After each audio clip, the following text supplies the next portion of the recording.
You wouldn't think it was a dangerous job, delivering the mail.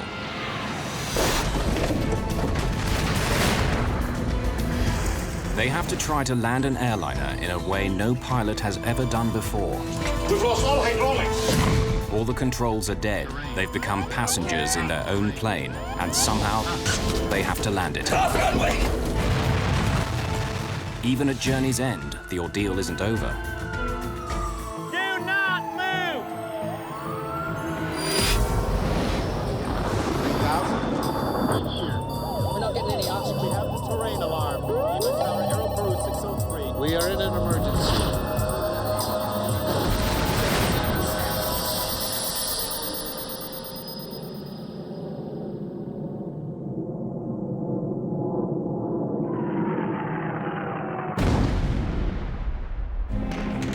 Baghdad, November 22nd, 2003. Officially, the war in Iraq has been over for months, but the country is violent and unstable. No one feels safe.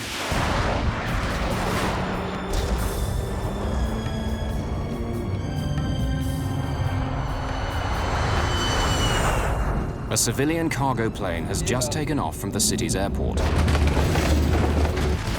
What's that?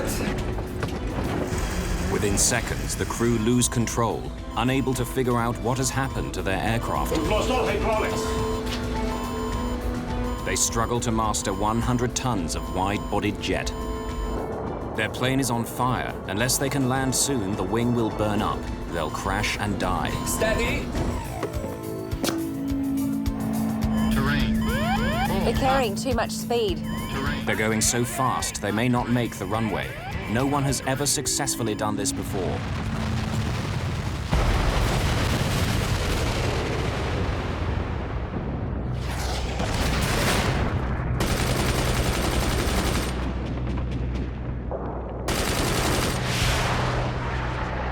By November 2003, the American-led coalition has been in charge of Iraq for 6 months. The Iraqi army is defeated. Saddam Hussein, the deposed president, remains in hiding.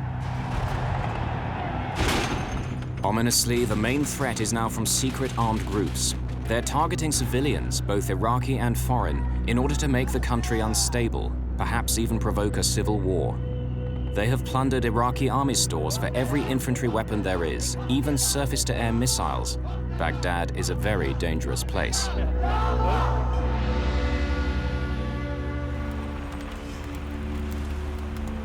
Dawn, on the outskirts of the city.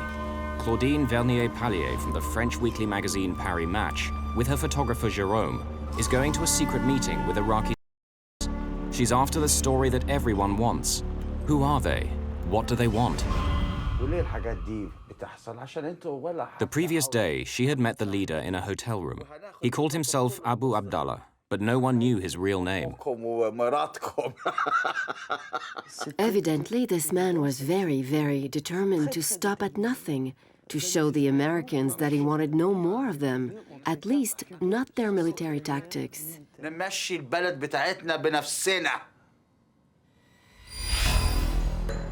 Baghdad Airport, key to the US presence in Iraq. Military planes fly in daily to supply the troops and to help rebuild the shattered country.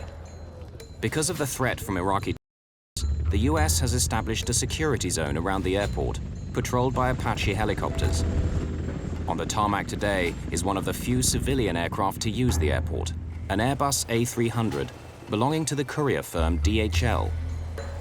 They have won the contract to carry the soldiers' mail. They led us down little roads for a long time to be sure we would lose our bearings. At the hotel meeting, Claudine and her photographer had arranged to meet the rebels at dawn the next morning to take pictures of the fighters with their weapons.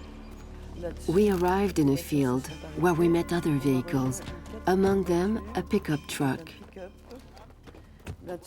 The men got out of the cars. And just off the road, hidden under some branches, the men recovered some weapons and some missiles. They loaded their weapons in their vehicles, and Jérôme took the pictures we wanted.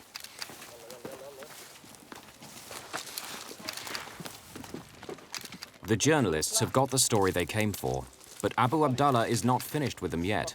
He tells them to follow. They don't know where.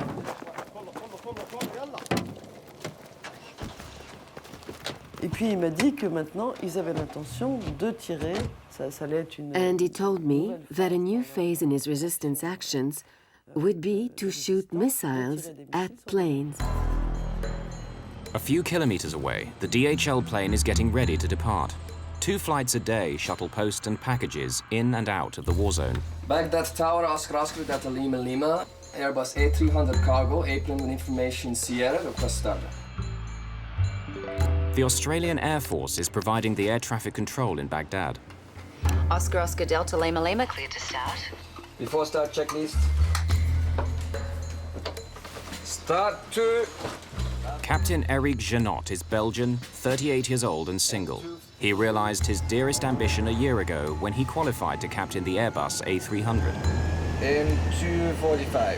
Valve closed, EGT 610. Flight engineer Mario Rafael lives in Scotland with his wife and children. At 54, he's the oldest and most experienced member of the crew, a veteran of many danger zones. Start 1. Valve open. The 29-year-old co-pilot, Steve Michielsen, is also Belgian. He's been married just 3 months.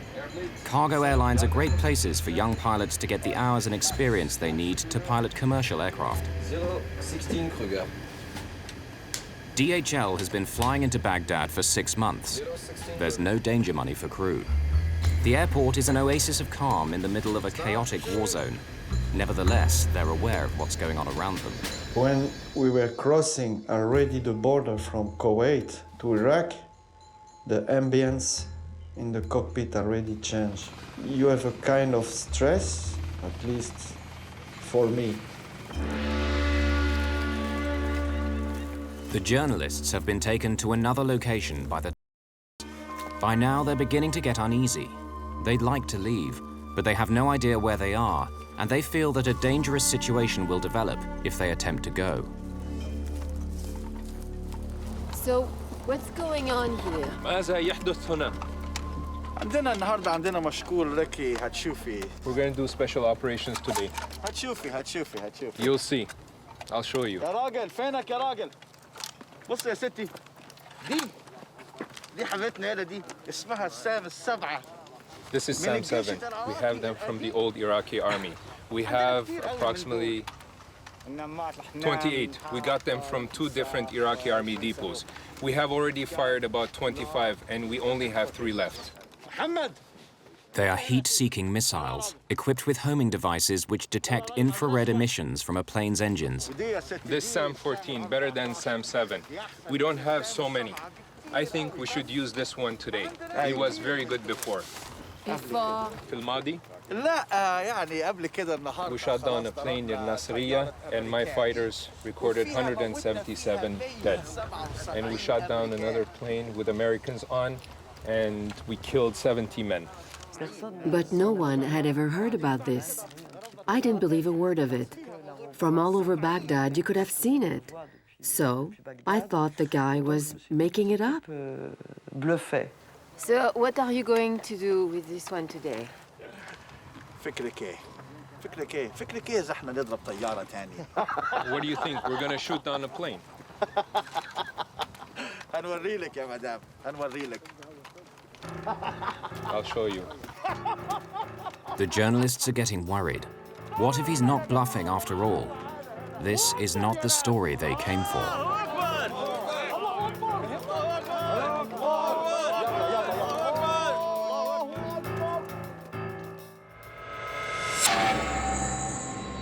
It's early in the day at Baghdad Airport. A DHL Airbus A300, carrying letters home from US soldiers, is just departing. The crew is unaware that just a few kilometers away, a group has its own plans for the aircraft. Oscar Delta Lima Lima, cleared for takeoff. Take off. The plane is a 24-year-old airliner converted to carry cargo. Its first stop will be the Persian Gulf state of Bahrain. It's a journey they make twice a day. 100 knots. V1. Rotate. V2. Positive climb. Despite the calm in the cockpit, the crew knows that below 3,000 meters, they're vulnerable to attack from the ground. So far, no plane in Iraq has been hit with a surface-to-air missile, but it's known that the now have such weapons. It's a strange ambience, it's a strange feeling. Between the time you take off and you reach 10,000 feet, you know that you are in danger. Gear up. Gear up. No lights.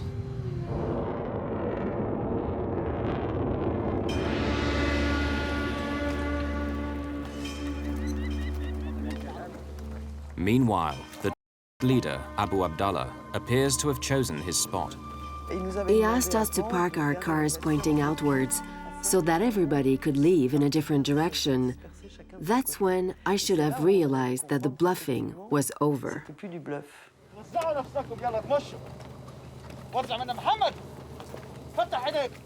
The journalists are now very alarmed. They cannot leave. They're trapped. بص بص بص شايفه اهو في طريقه شايفه اتصدق يا راجل اتصدق اضرب اضرب يلا يلا اضرب يا راجل يلا اضرب اضرب اضرب اعمل حاجه شايفه اضرب يا سيدي اضرب اضرب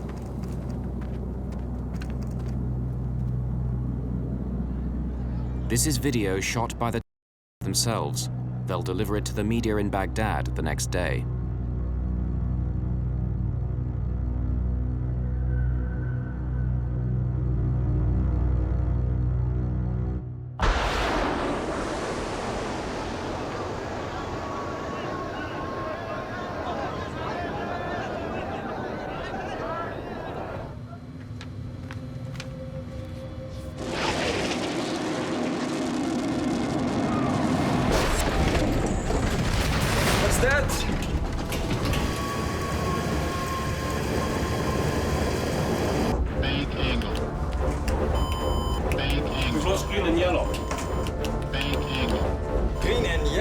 We had 3 hydraulic systems. They are identified by color, which one is the green and yellow and blue. Big jets depend on hydraulic power. Hydraulic fluid runs inside pipes throughout the aircraft. When the pilots move the control column, pistons push the fluid in the pipes to climb, descend, or turn the plane. With no hydraulics, pilots have no way to control their flight. The missile has exploded in the wing, where the pipes filled with hydraulic fluid are now draining. It's like driving a car at speed and suddenly losing the steering wheel. What do we do? What do we do? What we do? What could I answer? What could I answer to him? It was a very, very difficult question he asked me. My initial reaction was, ooh, we have to do something, and I asked to the captain, like, what shall we do, or any ideas or something, and he said, his initial reaction was, we have to go back. A big jet can survive with one of the 3 hydraulic systems knocked out, maybe even 2, but all 3? None of the controls will work, period. Bank angle. Bank angle. Blue is good. Bank angle. I think we hit something. Bank angle. Bank angle. Blue is gone. Bank angle. Bank angle. We've lost all hydraulics. All 3 hydraulic systems gone. There's nothing left. The life of the aircraft is now measured in minutes. That was the end of everything, procedures, what you've been trained all these years. And so all you needed then is to keep calm, common sense, and of course, here where your experience comes, to see whatever is left there. But we had nothing to come back to, or read, or do, or follow.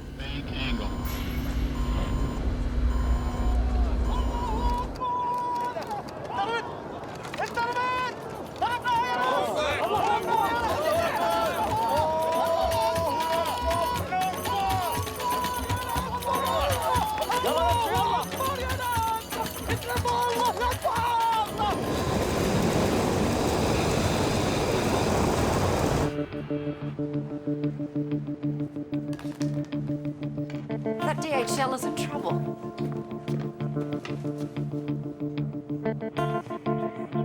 He's on fire and he's turning back.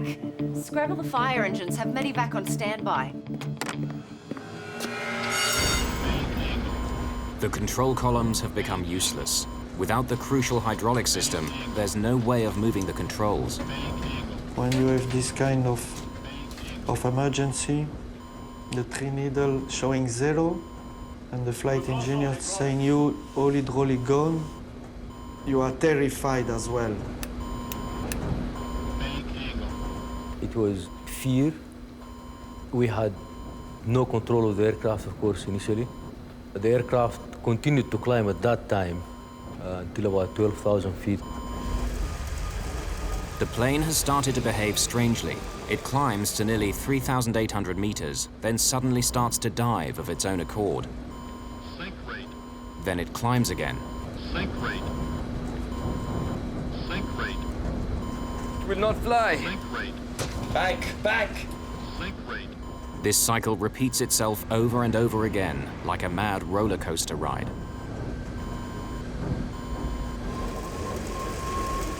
The crew can't stop the plane's wild gyrations. They're still airborne, but somehow they must regain control. And now, Eric, are you proud of yourself?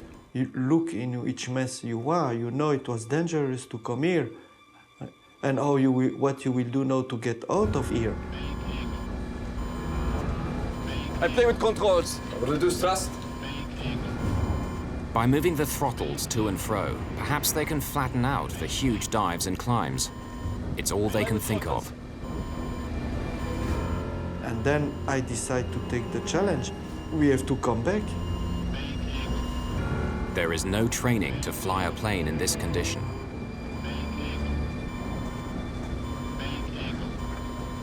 So from that time on, all the books and the procedures and this, they're out of the window. We have engines. We can use the thrust. All they have left are the 2 engines, which are undamaged. But how do you fly and land a plane with engines alone? No airliner has ever done it.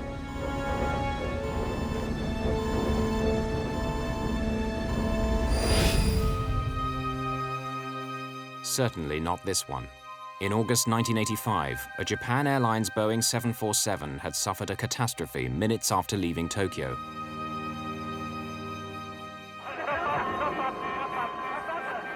The bulkhead at the back of the cabin burst open. The force of the rushing air blew off most of the tail fin and cut all the hydraulic lines. Without hydraulic power, the pilots of the 747 were little more than passengers themselves. A jet with 524 people on board, flying over the mountains of central Japan, was virtually helpless, swaying in the sky like a drunken bird.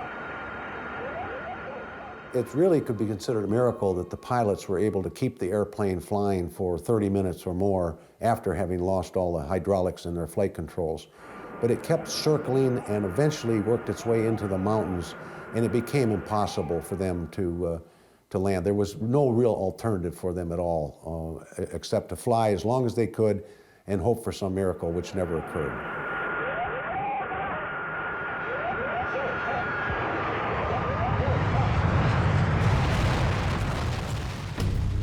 When the 747 hit a mountain, it was the worst single crash in aviation history. 520 people died. Can the DHL crew succeed where the Japanese pilots failed? The first task is to try to calm the wild plunging of the aircraft. The airplane will tend to go into what's called a phugoid in the vertical mode. It will descend, speed up, therefore pick up more lift, then it would climb, pitch up and climb. It would slow down, lose lift, and so it would go into this, and it was very difficult for the pilots to control that. They have to do it by using engine power alone, the only thing they have left. They find that if they reduce engine power, the plane's nose drops and they begin to gather speed. If they then push the throttles forward, the nose comes up and they start to climb. But they have to learn precisely when to increase and decrease power.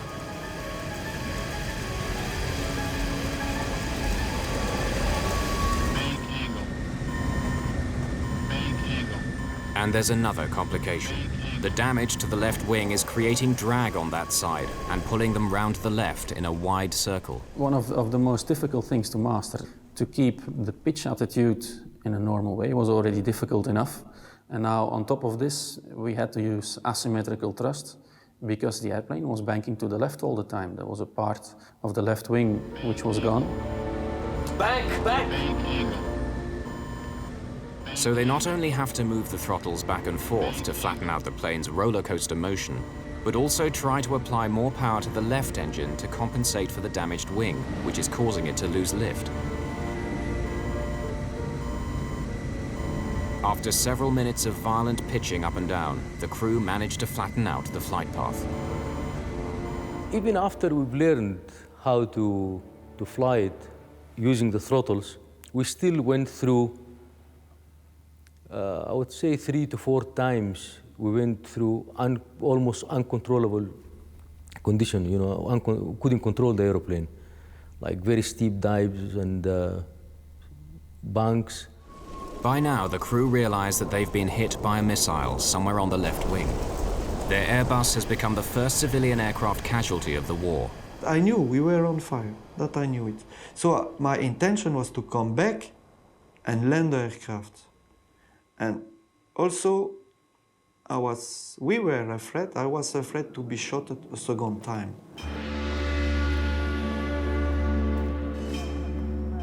Their fears are justified. The leader, Abu Abdallah, is waiting for a second chance to finish them off.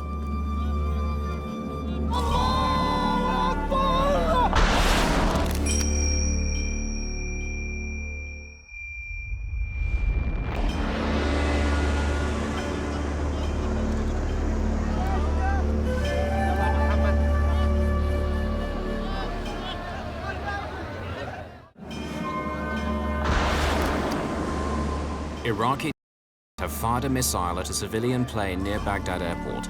The left wing is on fire and the crew is in desperate trouble. Now the aim to finish it off.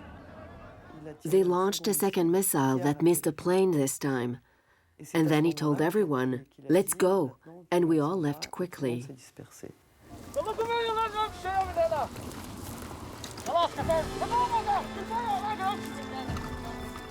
Madame Vernier-Pallier later came under a storm of criticism for not doing more to stop the attack, or at least leave the scene.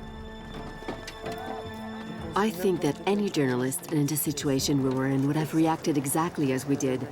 We have been criticized for not having said to the group leader when he told us he was going to fire on an aircraft, "No, sir, we're leaving now." On the one hand, if we had said that to him, it would have meant a bullet in the head, that's clear. And on the other hand, right up to the last minute, right up to the time when they fired the missile, I didn't think they were going to do it. I thought they were still bluffing.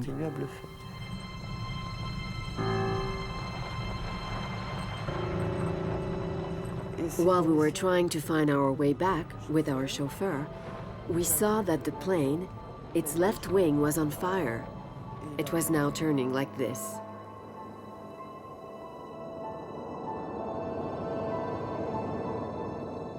It was like in a film, it was unreal. And it was only when we could see the plane on fire that we thought of the people on board. And then we were scared. I realized the plane could crash, that it would crash. And then I started to realize, why had they done this? It so happens we were there, we were filming, we were journalists, and we were French. So it seems evident that they had set us up. By the time we realized this, it was too late. Everything had gone too fast.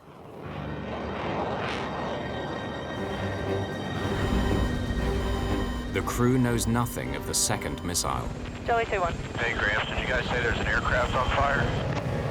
This remarkable video, seen here exclusively for the first time, was shot with the infrared heat-sensitive camera of a US Apache attack helicopter. Apaches routinely patrol the area around the airport, watching out for...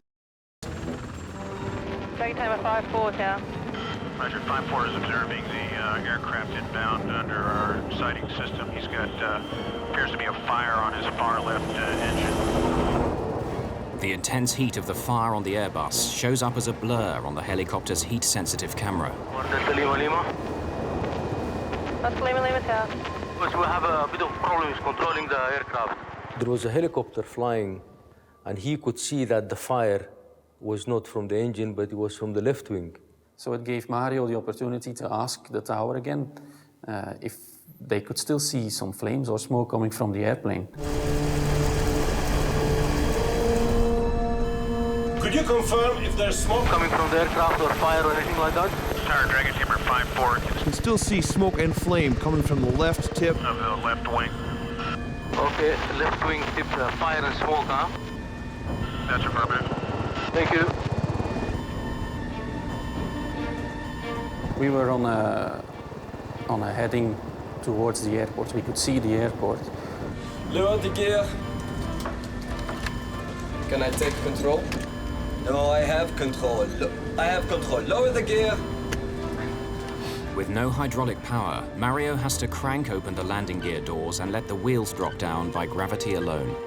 The captain said, in fact, we have to land, and he called for the gear down, which is quite a normal thing to go and land.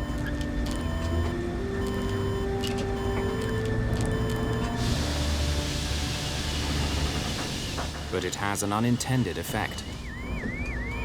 Lowering the landing gear has altered the entire balance of the aircraft just when they thought they'd figured out how to control it. It causes the nose to point high in the air and the speed to fall. No, the speed! It could easily stall and then crash. I didn't expect that at all, and I saw the aircraft are taking a pitch up, and then the speed decreasing, and I was retarding the throttle and say no. The nose has gone up, their speed is falling, they're about to stall. They have no choice but to pull back the throttles to bring the nose back down again. They're nearly at stall speed. That would have been the end of it. We would have fallen out of the sky. You have visual on this guy? No, I'm looking right in he's way out there. Yeah. That's gut-wrenching, man. They're up there doing everything they can.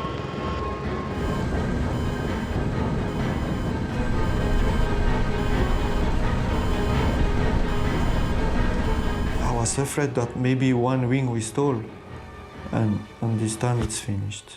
I think I'd rather try to crash on a runway than crash into the desert. Yeah, trying to land on a runway where you can just belly up in the desert and the sand would probably put out any fire.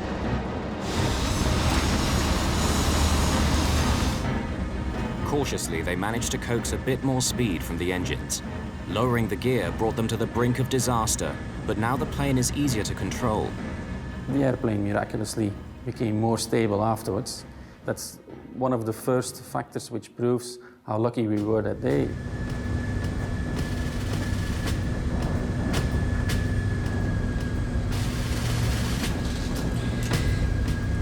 Let's land.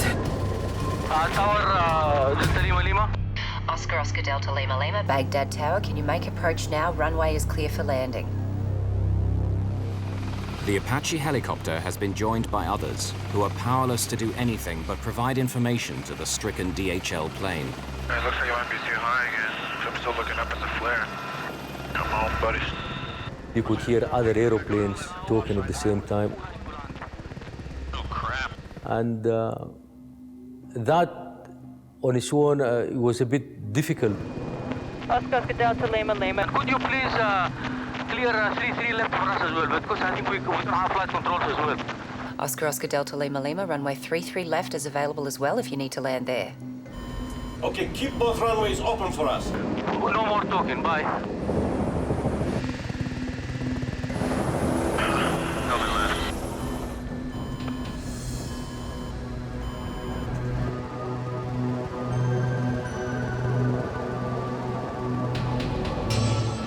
Did you know Tank 1 Alpha is empty?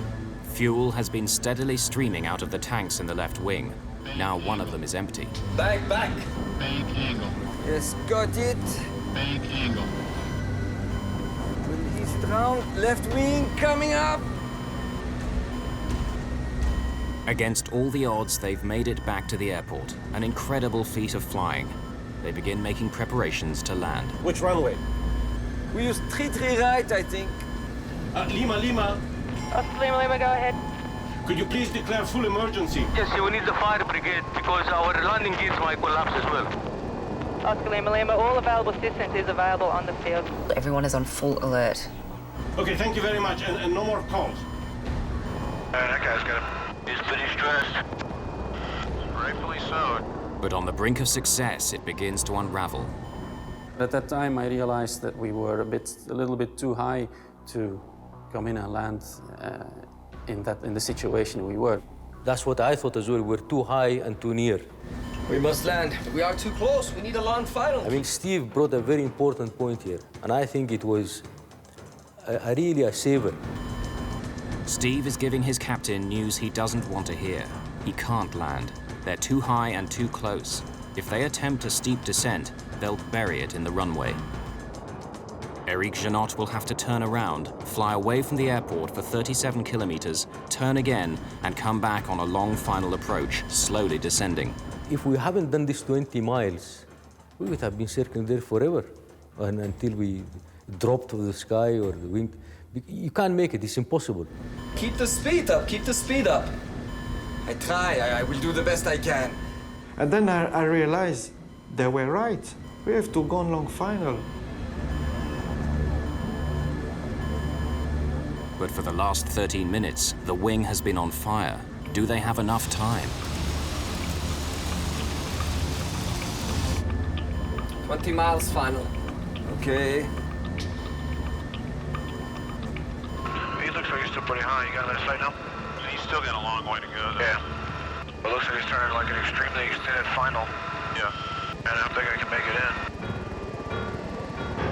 Time is running out. The fire is eating up the left wing. They're still heading away from the airport. Then they have to turn and make a 37-kilometer approach. Can they land before the wing fails?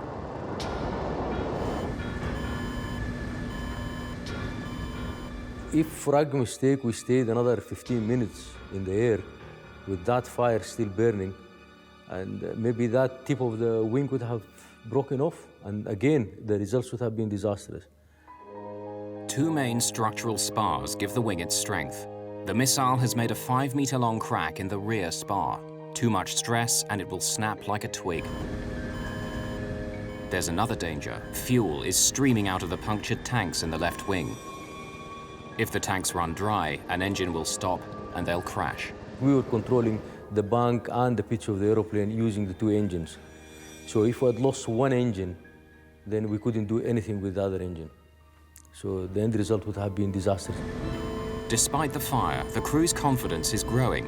Now they have some control over the plane, but the prospects for a safe landing are not good. This is the closest any commercial jet has got to a safe landing with no hydraulics. In 1989 in the United States, the crew of this United DC-10 lost all their controls after an engine blew up, and turbine blades shredded the hydraulic pipes.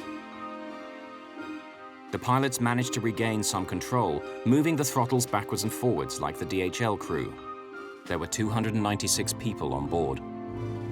But at the last minute, as they approached the small provincial airport of Sioux City in Iowa, disaster.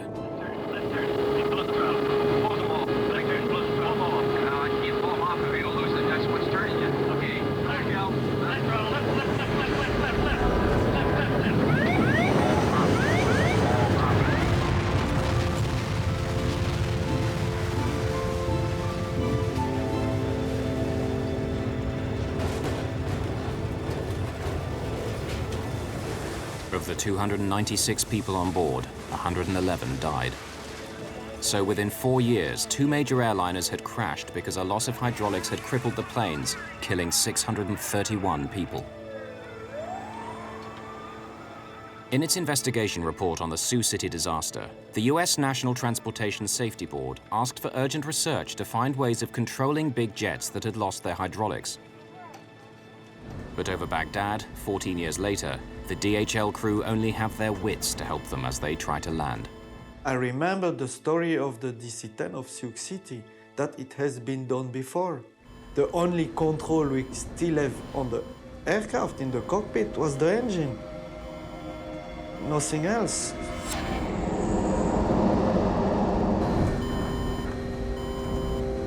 The The crew are now 28 kilometers away from the airport, getting close to where they will turn in order to make their long final approach to the runway.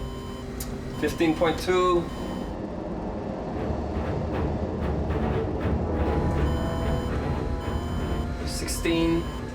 Now we turn right. Not yet. This is where experience counts now, and you have to rely on what you know. We were pretty sure that we were going to be able to make it to the airport, but we were absolutely not sure that we were going to be able to make it to the runway. 16.5. Now we turn. 17 miles. Now we turn. The only way they can turn is by applying more power to the left engine to make them go right and vice versa. They're swinging round to the right, trying to keep the plane steady and descend all at the same time, using nothing but the engines. Airport at 340, come right. Now 320.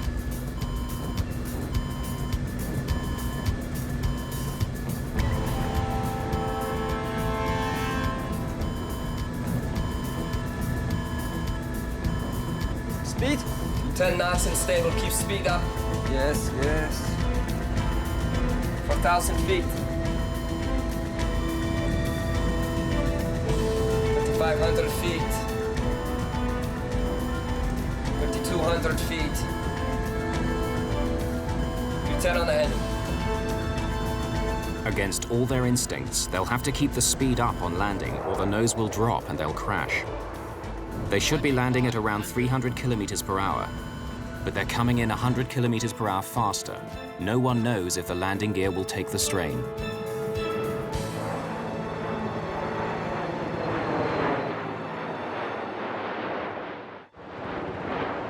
As they reach 120 meters, the hot air from the ground and strong wind blowing across their flight path upset all their plans. The wind coming from the left and the turbulence, we were drifting to the right. That's where the airport building was.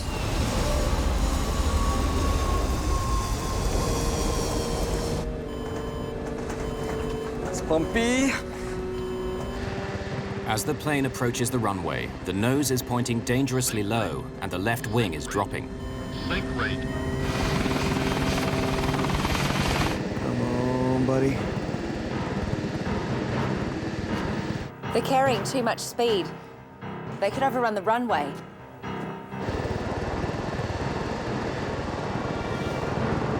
Sink rate. Sink rate. Keep the speed up. We are going left. Yes, I increase. Sink rate. 50. If we go to Iceland landing, maybe off the runway. They are landing 3-3 left. Fire trucks on standby, medivac on standby.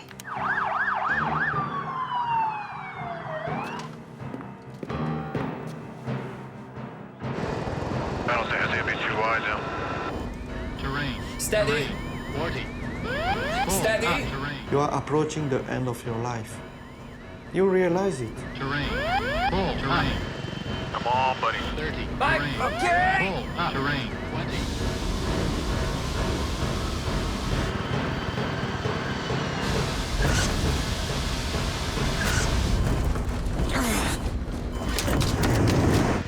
Oh.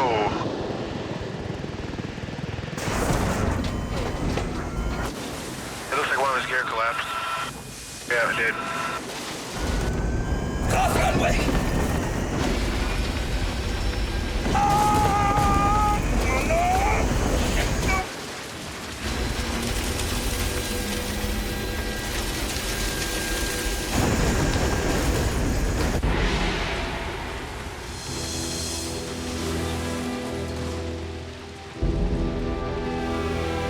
He's in the dirt. Dirt, or did he just come off the runway? That's what's left of him.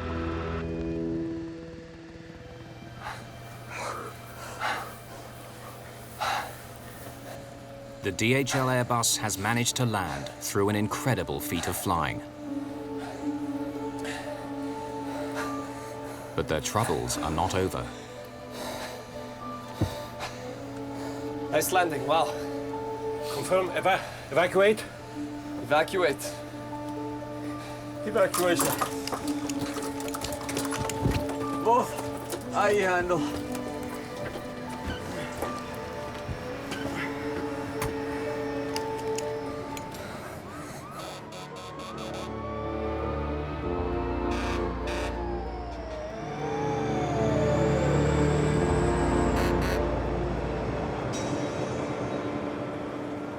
final irony. After getting safely to the ground against all the odds, one more unforeseen danger. She might blow. Hey guys, don't move! That area has unexploded ordnance. Do not move! What's that? He's saying there might be bombs here. I don't believe this. We're coming to get you! The area is still littered with unexploded bombs and shells left over from the battle to capture the airport from Saddam's men. Now we get to you, we're gonna back up and you gotta follow in our tracks. Now we're gonna get you out of here, but you gotta walk right in my wheel tracks, okay?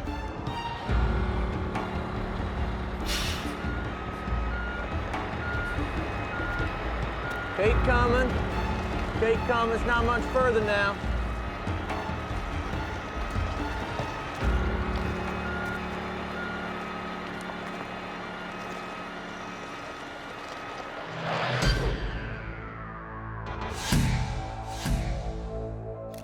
Now, for the first time, the crew can see the damage for themselves.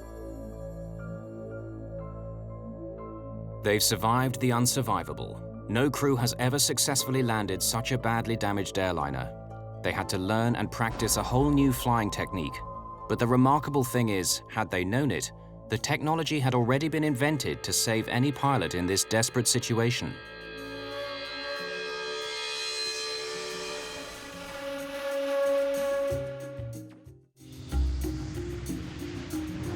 The DHL pilots have managed to fly and land a plane without any flying controls. It's the first time it's happened. Two earlier occasions, near Tokyo and Sioux City, Iowa, ended with the loss of over 600 lives. In 1989, NASA began to investigate ways to land crippled aircraft using only throttle controls. Engineers and pilots came up with software that could cope with total hydraulic failure. It's called PCA, for Propulsion Controlled Aircraft. The PCA concept is simple. Pilots tell the aircraft's flight management computer what they want to do, turn, climb, descend. But instead of sending those commands down hydraulic lines to the control surfaces, the computer orders the engines alone to do it. To test this software, this MD-11 aircraft is landing with no hydraulics and using engine thrust alone. The pilot is not moving the throttles. The PCA software is doing it all for him. Though none of the plane's normal controls were used, the MD-11's landing was not only survivable, but very similar to a normal landing. I believe that the DHL incident has revived interest in propulsion-controlled aircraft system as an augment to perhaps the systems that we have in today's aircraft that would certainly mitigate the damage that could have been done to this aircraft, and certainly could mitigate the damage done to an aircraft carrying 500 to 600 people. One of the enthusiasts for the PCA system is Captain Denny Fitch, one of the pilots who survived the Sioux City DC-10 crash. This is just absolutely an amazing piece of equipment, what they have done and what they have achieved, and the success ratio that we have, the survivability that we now have with modern aircraft completely controlled in hydraulics. To have this occur again and have this aboard the aircraft is a very warm feeling as a pilot. Blue is gone. We've lost all hydraulics. America's Federal Aviation Administration conducted research into PCA, but soon abandoned it. It says the risk of losing all hydraulics is too low to make systems like PCA worthwhile. The FAA's conclusion after their studies was that these events are so rare as to not require the mandate of an additional system. And of course, they did not consider the event of, or the possibility of a surface-to-air weapons attack on the aircraft. The DHL is the first plane in Iraq to be hit by a surface-to-air missile. But in recent years, the threat of controlled shoulder-launched anti-aircraft missiles has been growing. There had been roughly 30-odd incidents of commercial aircraft being attacked by man-portable surface-to-air missiles. leading up to the DHL one. What makes the risk of missile attack in Iraq so serious is that for months nobody was guarding the abandoned depots of the Iraqi army, leaving free to help themselves to millions of dollars worth of arms. I believe there are weapon caches everywhere in Iraq. In my opinion, they also have many missiles. There's widespread fear these terror weapons could soon be targeting passenger airliners all over the world. The US government's Department of Homeland Security is spending over $100 million on research to adapt military counter-missile technology for civilian airliners. It is inevitable today that commercial aircraft will have to be fitted at some time with laser and infrared jamming systems. The infrared jammer will confuse the seeker for the missile, whereas the laser jammer will direct a pulse into the seeker and burn out the seeker of the missile. Singapore Airlines, Qantas Airlines, they're all looking to install something into their aircraft. If you look at things like the Queen's flight in the UK, the President's aircraft in the USA, and the King of Jordan's fleet, they're all fitted. Is with us today and will always be with us for the rest of our lives. It's impossible to defeat, but what is possible is to control at a commercially acceptable level. If we don't do that, then there's no future for us.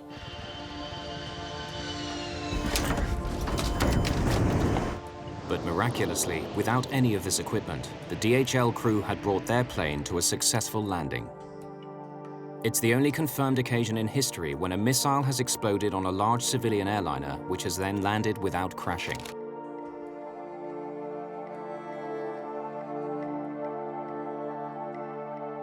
For Mario Rafael, it was a good note on which to retire. It was a good timing, actually, to say goodbye to aviation. As I said, I've been flying for 30 years. And clean record, even to the last minute.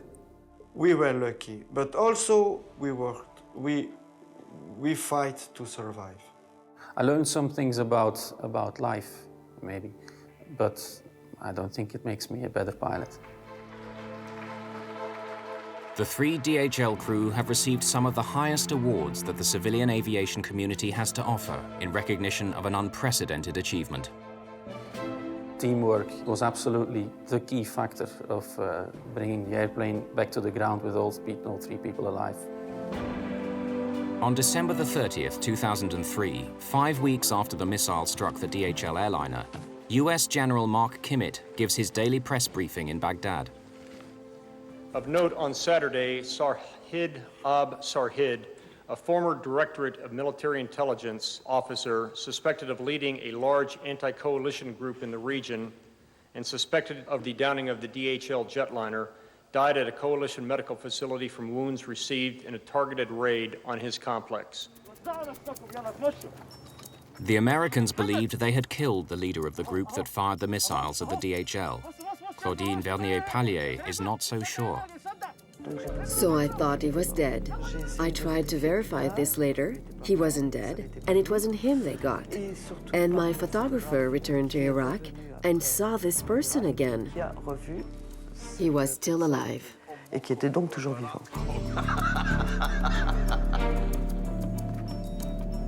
In the fog of war, no one can say for sure whether the man who called himself Abu Abdallah is still alive. But what is certain is that the threat of further missile attacks on planes, both military and civilian, is still there.